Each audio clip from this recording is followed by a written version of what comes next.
John Coleman, not what you would have wanted for your trip to the racecourse. 4-0 down at half time, that's the final score. What did you make particularly of that first half performance? Said it on Thursday, didn't I? About our goal difference and not losing by more than one goal.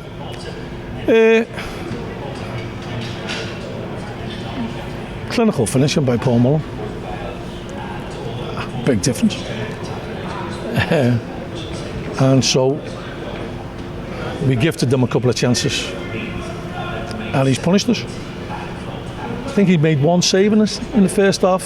Rather, they've buried the other chances. I've got to take my hat off to them. You know, they had the bit between their teeth. They scored the goals at the right time. It was a very, very surreal game actually, because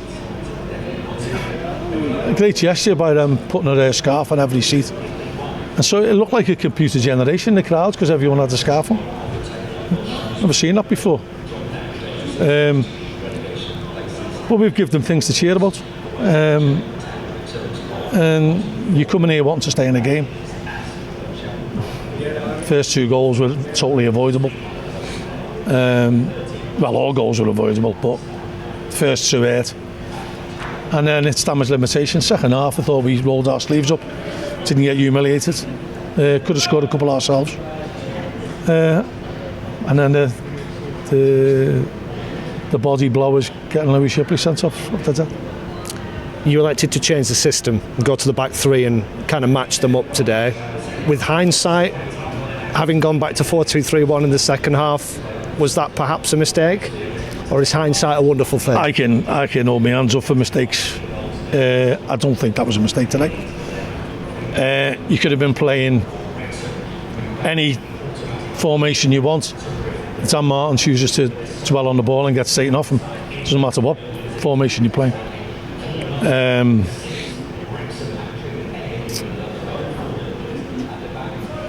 And you can't say that we were better in the second half because they haven't got to do much in the second half. They more or less won the game.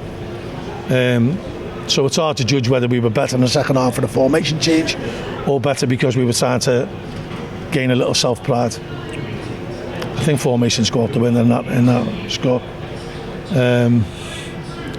Players coming back. John Wall, still a little bit rusty. Coley still a little bit rusty. And hopefully they'll be better off next week. It's the hardest thing about, obviously, having the players out in the first place is incredibly difficult. Is getting them back and getting them up to match speed when you basically need to throw them in like you've done with Sean Wally today. Is that really difficult? It's nigh on impossible, isn't it? You're going up against a team who can put the firepower that they can put on. And no disrespect to our players, they give us everything they've got. But sometimes you get what you pay for, don't you? You know, when they've got a goal scorer there and Paul Mullen, who hasn't just done it to us. I think I've just heard in the background that's a six hat-tricks for Wrexham. And you know, if you've got the money to get that kind of proven goal scorer, you've got a better chance of winning game. You mentioned the Lewis Shipley red card. Does that give you another selection problem, another player you're going to be without? Disappointing. I think Louis lost the ball and lunged a little bit. I think it could have been sold as a yellow for a bit of empathy for the game. You know, 92nd minute, 4-0 down. It's not going to influence the game in a red. It's only going to influence us for the next 3 games. Therefore, he's chose it. That's his want. The funny thing was that the 4th official said to me that he didn't get the ball. When the ball goes 40 yards away, I think I must be losing the laws of physics. 1 win in 7. Does that say more about what's been available to you personnel-wise, or does that mean it's 2 and 8 then? Does it? I think it does. Okay, so they've had 3 and 9, and their resources to our resources. That's football for you. The experience that a lot of young players will have taken from being in this atmosphere, in this crowd, is that another one that in the medium to long term will stand them in good stead? I hope so. Every experience you've got to sign fees off. I think it's 3 and 10 for them now, sorry.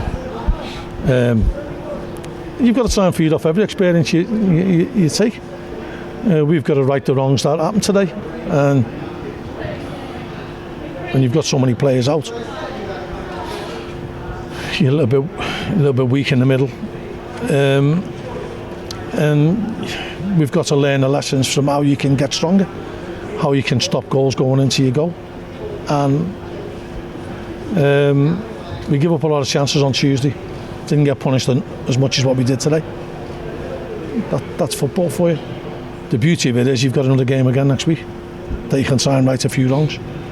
It won't be for the one to try and, you know, we'll speak to the players. We won't beat them up, but we'll let them know what is acceptable and what isn't acceptable, and we'll try and go again to try and win a game on Saturday.